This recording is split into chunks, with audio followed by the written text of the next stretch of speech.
Cristian, y el día de hoy les voy a explicar lo que vienen siendo los focos de auscultación cardíaca.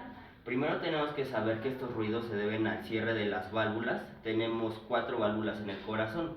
Se dividen en 2 categorías, las semilunares, que vienen siendo la válvula aórtica y la válvula pulmonar, y las válvulas atrioventriculares, que corresponden a la válvula tricúspide y a la válvula mitral. Ahora, para localizarnos en dónde está la localización de estas, primero vamos a corresponder al lado derecho, que es donde encontramos la válvula aórtica. Esta se encuentra en el segundo espacio intercostal al lado del borde esternal. Contamos 2 espacios, primer espacio intercostal, segundo espacio intercostal, y ahí es donde vamos a encontrar.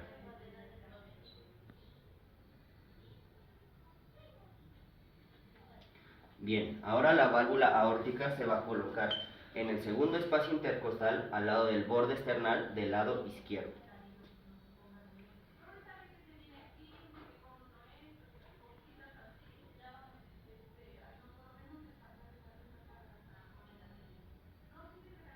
Posterior a esto tenemos la válvula accesoria aórtica, que se encuentra en el tercer espacio intercostal del lado izquierdo al lado del borde esternal, por debajo de la válvula pulmonar.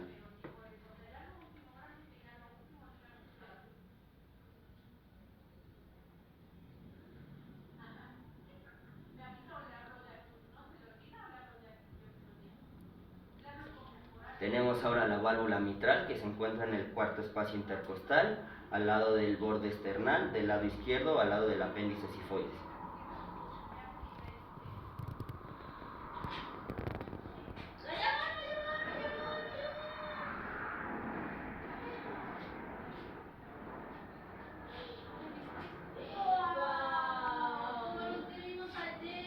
Bien, y por último tenemos la válvula mitral, que se encuentra en el quinto espacio intercostal, del lado izquierdo, borde media, línea media clavicular.